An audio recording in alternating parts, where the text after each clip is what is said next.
बच्चों, कैसे हैं आप सब? आशा करती हूँ आप सब अच्छे होंगे, स्वस्थ होंगे। स्वागत है आपका इस कक्षा में। आइए आज हम पढ़ते हैं हिंदी का पाठ 6, अर्जुन का मोहभंग। ये पाठ है, ये संस्करण लिया गया है महाभारत से। मोहभंग मतलब अर्जुन का कि जब कौरवों पांडवों के बीच में युद्ध हो रहा था, तो एक तरफ कौरवों की सेना थी, एक तरफ पांडवों की सेना थी। वो जब अर्जुन आए रणभूमि में श्री कृष्ण के साथ, श्री कृष्ण उनके साथ ही थे।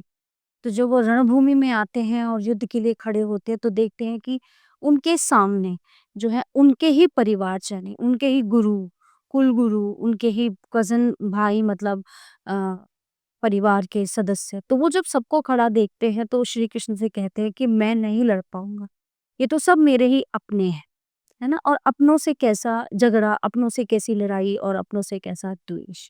तो तब श्री कृष्ण उनको समझाते हैं कि सही और गलत के बीच में जो है अपने और पराये नहीं देखे जाते। जो सही होता है उसके लिए अगर हम लड़ते हैं और युद्ध करते हैं तो वो कभी गलत नहीं होता।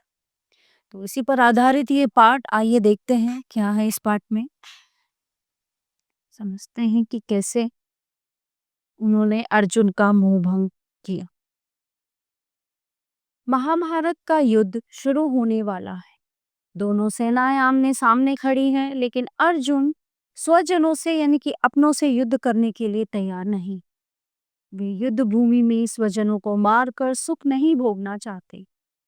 तभी भगवान श्री कृष्ण अर्जुन को धर्म और कर्म की गति समझाते हैं, साथ ही अमरता और देह की निस्सारता का ज्ञान कराते हैं, जिससे अर्जुन का मोह भंग हो जाता है और वे युद्ध के लिए खड़े हो जाते हैं। कुरुक्षेत्र के मैदान में कौरवों और पांडवों की सेनाएं युद्ध के लिए आमने सामने खड़ी हैं। पांडवों की सेना में अर्जुन, भीम और धृष्टकेतु आदि वीर हैं। कौरवों की सेना में भीष्म, द्रोणाचार्य, कर्ण, अश्वत्थामा, जयद्रथ आदि वीर। भीष्म पितामह शंख ध्वनि करते हैं। उसी समय अर्जुन का रथ आता हुआ दिखाई देता, और रथ के सारथी कौन है? श्री कृष्ण। अर्जुन कहते हैं तो उनकी क्या क्या वार्तालाप होती है? अर्जुन कहते हैं कि बंधु, मेरे रथ को दोनों सेनाओं के बीच में ले चलिए, जिससे मैं देख सकूं कि मुझे किस किस से युद्ध करना है। ठीक है, तो श्री कृष्ण कहते हैं जैसी तुम्हारी इच्छा। तो रथ को आगे बढ़ाकर कहते कि हे पार्थ, इस स्थान से तुम भी वीरों को देख सकते हो। अर्जुन शत्रु पक्ष की ओर देखकर क्या कहते हैं? अरे, ये मैं क्या देख रहा हूँ? यहाँ तो पितामह यानी कि उनके दादाजी भीष्म, गुरु द्रोण और मामा शिंदे खड़े हैं। क्या इस युद्ध में विजय पाने के लिए मुझे अपने गुरुजनों और संबंधियों का वध करना होगा? है ना, अर्जुन घबरा जाते हैं। तो श्री कृष्ण क्या कहते हैं कि प्रिय अर्जुन, ये युद्ध तुम अपनी इच्छा से नहीं लड़ रहे हो। दुर्योधन और उसके साथियों ने युद्ध के लिए तुम्हें विवश किया है। तो इस प्रकार के धर्म युद्ध में किसी प्रकार का मोह करना अच्छा नहीं होता। तुम तो कभी चाहते ही नहीं थे कि युद्ध हो, तुमने कभी चाहा नहीं।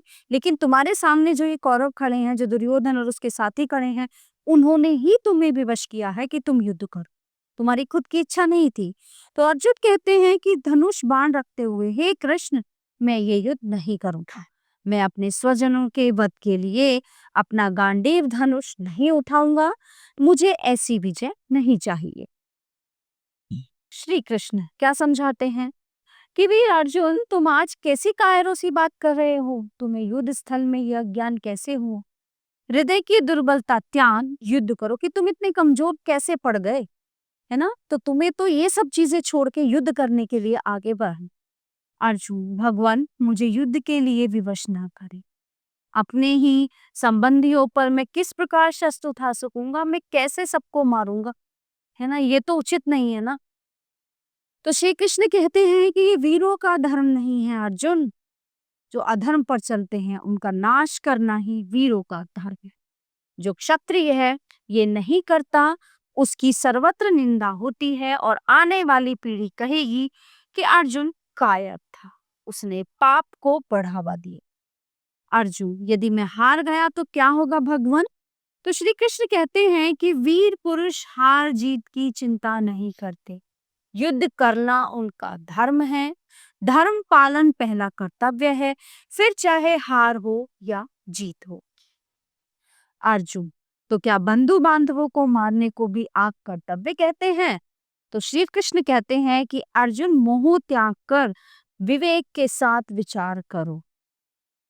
तुम बंधु बांधव किन्हें कहते हो? शकुनी का छल, दुर्योधन का लाक्षाग्रह, द्रौपदी का अपमान, शांति संदेश के समय मेरा अपमान, क्या तुम सब भूल जाओगे? तुम्हें कुछ भी याद नहीं है? उस चीज को सोचो और युद्ध करो। अर्जुन, बंधुवर वो तो ठीक है, पर फिर भी श्री कृष्ण, आप संदेह करने को कोई स्थान नहीं है। मनुष्य की आत्मा अमर है। जिस प्रकार मनुष्य अपने पुराने वस्त्र बदलकर नए वस्त्र धारण करता है, उसी प्रकार आत्मा भी एक शरीर त्याग कर दूसरा शरीर धारण करती है।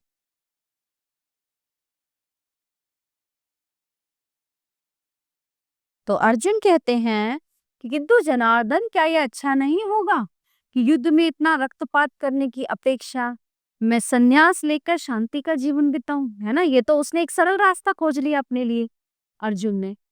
श्री कृष्ण कहते हैं कि तुम संन्यास का सही अर्थ नहीं जानते। अर्जुन, सच्चा सन्यासी वो है जो अपने कर्तव्य का पालन करता है, वो किसी फल की इच्छा नहीं करता। ऐसा व्यक्ति ही ईश्वर को पा सकता है। ये तो पीछा छुड़ाना हुआ ना, है ना? जो हमारा संघर्ष है, जो हमारा युद्ध है, जो हमारा क्षत्रिय धर्म है, उससे पीछा छुड़ाया कि मैं तो सब कुछ छोड़ छाड़ के संन्यास ले लूं, तो वो तो ज्यादा आसान है। अर्जुन, हे प्रभु, आपके उपदेश से मेरा मोह भंग हो गया और मुझे अपने कर्तव्य का ज्ञान हो गया।